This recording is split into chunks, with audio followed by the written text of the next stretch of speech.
Pakistan England के against दूसरा test match जीत गया मुल्तान में हैं।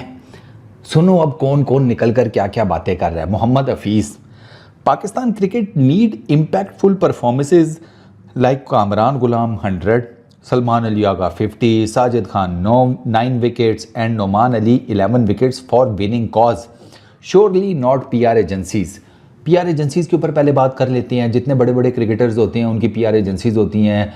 सोली उन पीआर एजेंसीज़ का काम क्या होता है कि सोशल मीडिया के ऊपर आगे पीछे अपना जो क्रिकेटर है जिसके साथ उनका कॉन्ट्रैक्ट है उसका इमेज यानी कि सातवें आसमान पर रखो। कोई जिसे कहते हैं ना, यूँ समझो कि उस जगह के ऊपर उनका इमेज रखो कि वो उनको ना फरिश्ते उड़ते हुए नज़र आ रहे हों, ठीक है। और लोग नीचे से जब उनके इमेज को देखें ना तो लोग भी ना उनको फरिश्तों के बीच में एक फरिश्ते ही समझें। ऐसा इमेज क्रिएट करो क्रिकेटर्स का।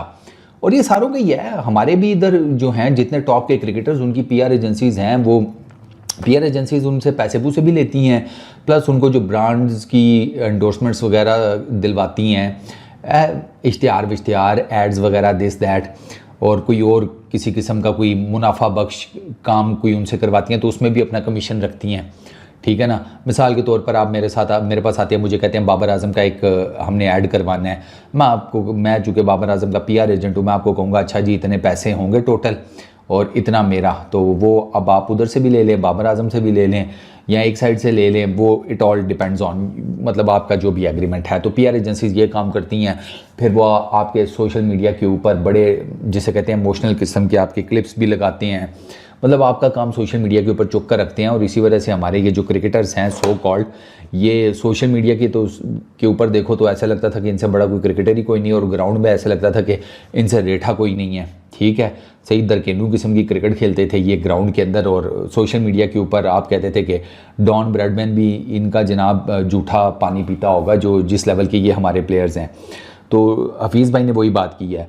लेकिन मुद्दा ये है हफीज़ भाई कि आपका बात करना बनता नहीं है ना। जब आप पीसीबी के डायरेक्टर थे आपने क्या किया? आप पीसीबी के डायरेक्टर थे, आप ऑस्ट्रेलिया टीम लेकर गए, 2 ओहदे आपने अपनी तशरीफ़ के नीचे रखे हुए थे, डायरेक्टर का भी मैनेजर का भी। एक तो छोड़ देते, तनख्वाहें आपने दोनों पकड़ी हैं। क्यों? इतनी तो कम से कम सेल्फ कर्टसी होनी चाहिए कि एक तनख्वाह आप एक लेते। सारे यही बात करते हैं कि आपने 2 तनख्वाहें ऐंठी हैं, आपने क्या कर लिया, दिस दैट। तो मेरा ना मुद्दा यही है एक्स क्रिकेटर से कि यार जब सब कुछ हो जाता है उसके बाद जब कुछ अच्छी चीज़ आती है तब आप सारे ज्ञानचंद बन के सामने आ जाते हैं।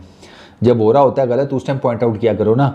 आपको उस टाइम चीज़ें ठीक नहीं लगी, ठुड कराते नौकरी को, कहते हैं बड़े खड्डे में नौकरी। भाई कोई मेरे जिसे कहते हैं ज़िंदगी के कोई रूल्स हैं रेगुलेशंस हैं, मैं उसके ऊपर भी चलता हूँ भाई। अपना कोई हिसाब किताब भी होता है बंदे का।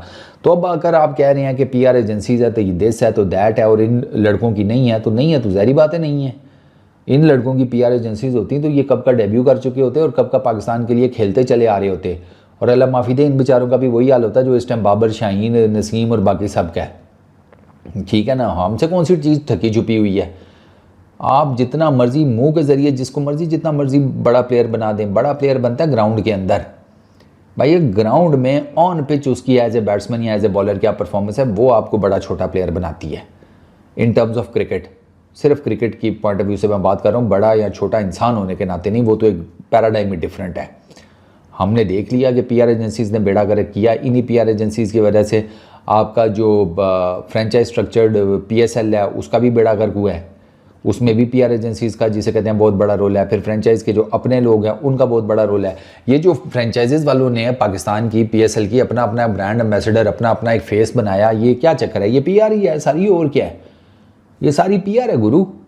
शाहीन लाहौर कलंदर्स का बन गया, बाबर इधर पेशावर का बन गया, मुल्तान का रिजवान बन गया, नसीम कोयटा का बन गया, फिर वो उसके बाद इस्लामाबाद का बन गया। ये सब भी, ये शादाब इस्लामाबाद का, ये सब पीआर है और नथिंग, और कुछ भी नहीं है। मेरे लिए तो मैटर करता है ना ग्राउंड पे परफॉर्मेंस। पीआर पे आप जितने मर्जी बड़े जिसे कहते हैं फनकार बन जाएं, असल फनकारी आपकी ग्राउंड में पता चलती है। तो अब आप चूँकि पाकिस्तान टेस्ट मैच जीत गया तो अब हर कोई आकर आपको नई से नई स्टेटमेंट बताएगा, नई से नई स्टोरी बताएगा। बस सुन लो, और मैं क्या कह सकता हूँ। मेरा मुद्दा यह है कि अब बातें करने का क्या फ़ायदा, अब बातें ठोकने का तो कोई ज़रूरत ही नहीं है। अब तो हमें भी पता चल गया Kamran is a brilliant batsman. इतनी ट्रिकी पिच के ऊपर उसने पहले एक इनिंग्स में सेंचुरी मारी, दूसरी इनिंग में बड़ी अच्छा खेल रहा था, लेकिन बस वो गेंद एक नीचे बैठ गई और उससे मिस हो गई। हमने देख लिया कि इस पिच के ऊपर वो सही जिसे कहते हैं भाई गोटे रखकर नुमान भाई खेले विद द बैट। देखो वो कार्स को जो ड्राइव मारी है, ऐसी ड्राइव तो किसी बैट्समैन ने नहीं मारी भाई।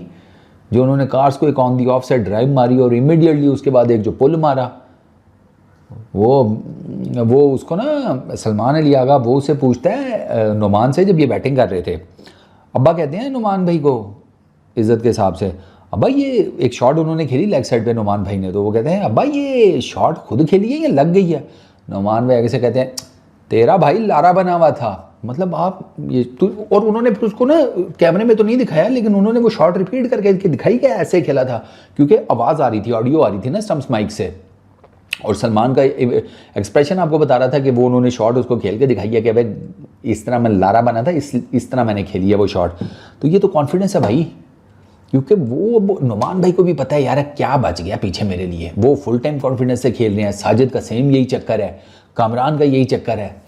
ये भी तो देखें, शर्म तो आपकी क्रिकेट को आनी चाहिए कि आपने अच्छे खासे इन प्लेयर्स को कब डेब्यू कराया है, और आप भी उसी क्रिकेट का पार्ट थे, तब आप बोले नहीं। अब सारे बोल रहे हैं कि ये हो गया तो वो हो गया, अब चुप करके ना जिसे कहते हैं नीवी नीवे हो गए आप सब निकलें।